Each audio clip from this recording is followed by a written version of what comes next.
પ્રકરણ 7 નવી નવાઈનો સરઘસ. વિદ્યાર્થી મિત્રો, આ એક નાટક છે જેમાં વિવિધ પ્રાણી પાત્રો દ્વારા મિત્રતાની શોભાયાત્રા કાઢવામાં આવે છે.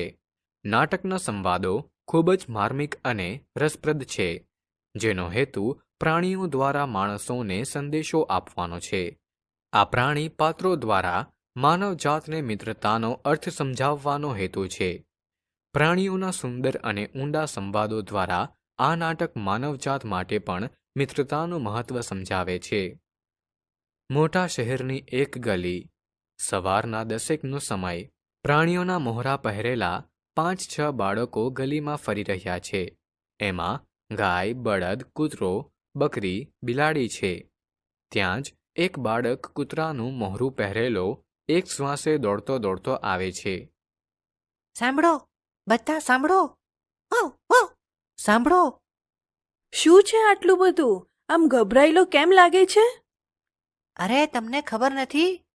આપણા શહેરના 4 રસ્તે ભારે તોફાન ચાલે છે. જબરદસ્ત તોફાન. જા જા, તને કોણે કહ્યું? હું હમણાં ત્યાંથી જ તો આવી. મને તો 4 રસ્તા પાસેથી ફરીને હમણાં જ આવેલા મારા દોસ્ત ભોલુએ કહ્યું. ટોમી અને ભોલુને કોણે કહ્યું? કોઈએ નહીં. મારી માં એ તો પોતાની સગી આંખે જોઈને ચાલ્યો આવે છે. જોયું હોય તો માનવું પડે, આપણાથી ના ન પડાય. ત્યારે હું કંઈ અમથું કહેવાનો હતો? વાત સાંભળવાને બદલે ખાલી પેલી સવાલ પૂછ્યા કરો છો તે. બહુ ભારે ભાઈ, બહુ ભારે. ધમાલ તે કેવી ધમાલ! એને એક પાણો આમથી બીજો પાણો તેમથી આવે. લોક લાકડીઓ લઈને દોડે છે, ડાબેથી જમણે ને જમણેથી ડાબે. અરે, પણ કાલ સુધી તો આવું કંઈ નહોતું. મારામારી આટલી જલ્દી થઈ જાય? એ તો એવું જ. જેને 2 પગ હોય તે તો ગમે ત્યારે ગમે તે કરે, એવું મારા દાદાના દાદા કહેતા હતા. તે તારા દાદાના દાદાએ કહેલું તે સાંભળવા ગયો તો? ગાંડી, એવું નહીં. એમણે મારા દાદાને કીધું ને મારા દાદાએ મને. એ ભાગો ભાગો, પથ્થરબાજી, ધમાચકડી, લાતાલાતી, મુક્કા મુક્કી, જે વચ્ચે આવી ગયું તેનો ખીમો. ભાગો ભાગો, દોડો દોડો. અલિયા, તું આમ ગભરાટ ફેલાવું નહીં. જરા ટળો પડ. એમ કઈ ઘર બહાર મૂકીને દોડી ન જવાય. ઘરને બહાર તો તમારે હોય ગૌરીબાઈ. અમે તો આમે બહાર પડી રહીએ રસ્તા પર. અહીંથી જઈને બીજે રસ્તે, બીજી ગલીમાં. કેમ ટોમી? લો, આ ગંગુજી આવ્યા. માણસ તો એવું જ કરે. જોને, આ ગંગુની પીઠે ચાંદુ થયું છે, તોય એનો માલિક એની દવા નથી કરતો. રોજ કામ કરાવે છે, સ્વાર્થનો સગો. આ બધું પછી પહેલા આ ધમાલની વાત માંડો. આપણે આપણો વિચાર તો કરવો પડે ને. આપણે શું કરીએ? એમને લડવાની ના શી રીતે પાડીએ? મારા માલિક પણ ચા પીધા પછી બહુ ગાંઠા પાડે છે. કોઈનું માનતા નથી. મને ખબર છે, ઠેઠ રસ્તા પર સંભળાય છે એમનો અવાજ. સાચું, પણ તે વખતે મારાથી શું થાય? એકલો એકલો ભસું તે કોણ સમજે? હવે તો 100 વાતની એક વાત. માણસો માહો માહે ઝઘડે છે, તે ઝઘડવા દેવા છે કે આપણે વચ્ચે પડીને એમને?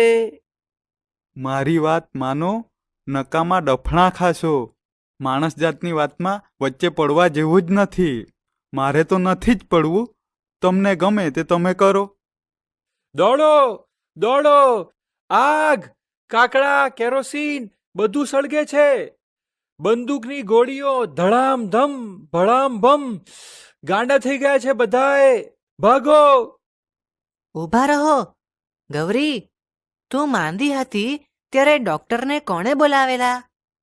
મારા માલિકે જ. ભગવાન એમને 100 વર્ષના કરે.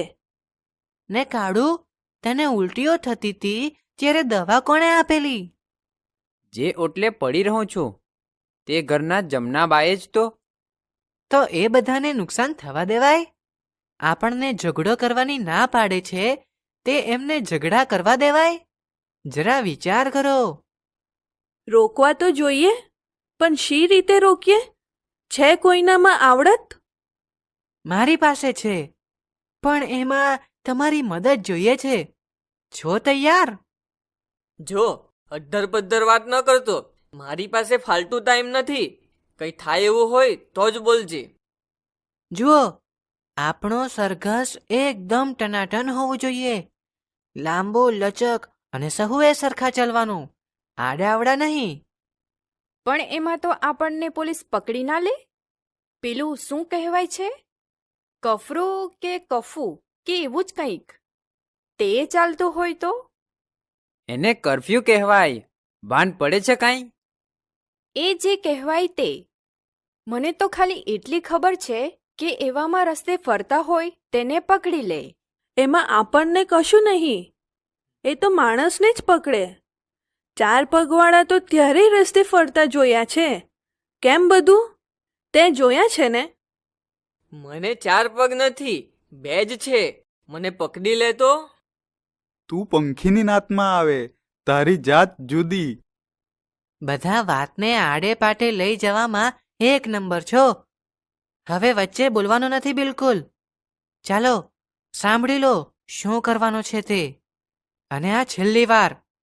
અને હવે કોઈ બોલશે ને તો શાંતિ.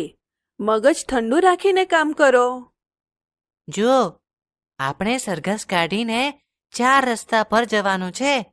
અને આ સરઘસ સાદું નથી, નવી નવાઈનું છે. એ વળી કેવું? આપણે કપડાં પહેરવાના છે? ના ના, આપણે દોસ્તીનું સરઘસ કાઢવાનું છે.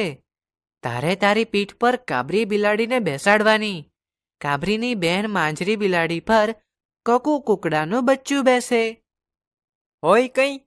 મારી પીઠ પર કાબરીને બેસાડું? બિલકુલ નહીં. એ તો સાવ નકામી છે. નકામો હશે તું. મને તો એ લોકો ઘરમાં રાખે છે અને દૂધ આપે છે. એમને ત્યાં ઉંદર હતા, તે કોણે કાઢ્યા? મેં કે તે? મને જેમ તેમ કહે છે. આ ઘડી ખબર પાડી દઉં છું. સમજે છે તું કંઈ? પોસી ક્યાંની? ઝાડ પર ચડી જઈશ પટાપટ. તને આવડે છે ઝાડ પર ચડતા? આ શું લડો છો બંને જણ? તમે પેલા રસ્તે મારામારી કરતા માણસો જેવા થઈ ગયા. ચૂપ બેસો બંને. હા, તો હું શું કહેતો હતો? કાળુ કૂતરાની પીઠ પર કાબરી બેસે અને માંજરીની પીઠ પર કક્કુનું બચ્ચું બેસે. એમ જ ભોલું ઉંદરની આખી પલટણ બિલ્લીઓ પાસે. એમની અડખે પડખે ચાલે, જરાય ગભરાયા વિના. આપણે ખુશાલ ખિસકોલીને પણ સરઘસમાં આવવા કહી શકીએ. ને અમે બધા શું કરીએ? તમારે અમારી સોસાયટીમાં પેલા મોટા મોટા વરુ જેવા કૂતરા છે ને, તેમની બાજુમાં ચાલવાનો. ના બા, મને તો એમાં બહુ બીક લાગે. એ તો બહુ જબરા, જમ જેવા દોડી આવે. એક દિવસ દરવાજાની બહાર જરા ઘાસ ખાધું, તેમાં ભો ભો કરીને મને એવી ડરાવી કે હું તો દોડી દોડીને થાકી. પણ આ સરઘસમાં એવું કશું નહીં થાય, તેની ખાતરી હું આપું છું. પછી કંઈ? જો કશીએ ગરબડ થાય તો મારી જવાબદારી. પછી તે તારું કહેલું બધા માનશે? કરવા જેવું કામ માથે લેનાર આગેવાનનો બધા માને. વાત તો સાચી. ટોમી આપણો આગેવાન. આગેવાન એટલે? લે, એટલી ખબર નથી. આગેવાન એટલે છેટે જાણે એમ કે આગેવાન. ચાલો, વખત બગાડવાનો નથી આપણે. ત્યાં મોટી ધમાલ ચાલે છે અને અહીં આપણે અમથી પંચાત કરવા બેઠા છીએ. હવે બધાને ભેગા કરવાની જવાબદારી લેવાની છે. ભોલું ઉંદર પાસે કોણ જશે? કાબરીને જ મોકલો ને. ના, એને સમજાવવાનો છે. એટલે કાબરી નહીં, બંની બકરી જશે. નહીં તો કાબરીને જોતા જ ભોલું દરમાં પેસી જશે અને પછી બહાર નીકળશે જ નહીં. કાબરીને પાછળ રાખીને હું ભોલુને સમજાવીશ. અને અમારા વાડામાંથી ગાય, ભેંસ, બળદ બધાએ આવશે. હું આ ઘડીએ જઈને વાત કરું છું. એક ખાનગી વાત કરું. અમારા ઘર પાસે એક વાડી છે. ત્યાં દરમાં મોટા સાપ રહે છે, નોળિયા પણ છે. એમને સરઘસમાં આવવા કહીએ તો? અલિયા ગાંડા, સાપ તે આપણા સરઘસમાં આવે ખરો? અને એને જોઈને ભોલુની ફોજ અને કકુના બચ્ચા કચ્ચા ઊભી પૂંછડીએ ભાગશે. ભાન છે કંઈ? પણ કકુની બાતમી છે તો જોરદાર. જરા વિચાર કરો, સાપની બાજુમાં ઉંદર અને એની બાજુમાં પાછો નોળિયો. ઉંદર પાસે બિલાડી અને એક બિલ્લી કાળું કૂતરાની પીઠ પર. વાહ ભાઈ વાહ! માણસની શી હાલત થશે આવો સરઘસ જોઈને? થશે હક્કા બક્કા. માણસની હાલતની પંચાત છોડ. એ લોકો એકમેકને મારવા લીધેલા દંડા અને પથરા લઈને ક્યાંક આપણી પાછળ પડશે તો? હા ભાઈ, જરા વિચાર કરજો. માણસનું તો ભલું પૂછવું. જુઓ, જો ડર ગયા સો મર ગયા. મને માણસની ભાષા આવડે છે. એમના હાવભાવને પણ હું તો સમજું. જો આપણને જોખમ હશે તો હું 2 વાર ભો ભો બસીશ, અને જો કશું જોખમ નહીં હોય તો માત્ર પૂંછડી હલાવીશ. મસ્ત વિચાર છે. ટોમી હોશિયાર છે. ચાલો, હું તો બધાને સરઘસનું કહેવા આ ચાલ્યો. અમે પણ. અને હું એ ચાલો ચાલો. નવી નવાઈના સરઘસમાં ચલો. 15 મિનિટમાં બધા એકઠા થઈને 4 બત્તી પાસે આવી જાઓ. શું સમજ્યા? જલ્દી કરવાનું. જલ્દી, ફટાફટ. વધારે વાર તો તને લાગે છે બધાએ કામમાં. ડોકી હલાવતો ને અટકી અટકીને ચાલતો તું જ ધીમો છે. તો તારું સંભાળને કકુ. ગયે મહિને કેટલીય વાર સવારે બોલ્યો ન હતો કુકડે કૂક. બધાને મોડું થયું હતું તારે લીધે. 15 મિનિટ આવી માથાકૂટમાં જ નીકળી જશે. તમારે માણસોની મારામારી અટકાવવી છે જ નહીં. હવે કામે નહીં વળગો તો હું જ અહીંથી જતો રહીશ. ચાલો પોતપોતાની ફરજ પર. ચાલો પોતપોતાની ફરજ પર. ચાલો ચાલો, બધા તૈયાર છીએ. અરે, આવું તો કોઈ દિવસ જોયું નથી. અલ્યા, સાચું જ છે કે સપનું જોઈએ છીએ? માન્યામાં નથી આવતું. ના ના, છે તો સાચું જ. આંખ સપનું નથી જોતી. એ જો બિલ્લીની બાજુમાં ઉંદર. ને સાપની બાજુમાં નોળિયો. અલ્યા ગજબ થઈ. અને પેલું મરઘીનું બચ્ચું તો જુઓ, બિલ્લીની સોડમાં. અને કૂતરાની હારોહાર બકરીનું બચડું. કેવું ઝીણકું ને રૂપાળું. જરાય ડરતું નથી. આ લોકો તો જરાય લડતા નથી. લડતા તો નથી ને પાછા કેવા સંપીને જાય છે. બિલાડી ઉંદરને નથી મારતી ને કૂતરો બિલાડીને નથી મારતો. નોળિયો ને સાપ કેવા સાથે ચાલે છે. જાણે દુશ્મનાવટ કેવી ને વાત કેવી. ને આપણે લાકડી લઈને એકબીજાના માથા ફોડીએ છીએ. અરે રે, શું કળજુગ આવ્યો છે. કળજુગ નહીં, સતયુગ કહે. આ જો તો પ્રાણીઓ કેવા હળી મળીને રસ્તે સરઘસ કાઢે છે. જાણ્યું છે આવું કોઈ દાડો? શીખો શીખો, સંપ શીખો પ્રાણીઓ પાસેથી. તે પહેલા તું પથ્થરો નીચે ફેંકને.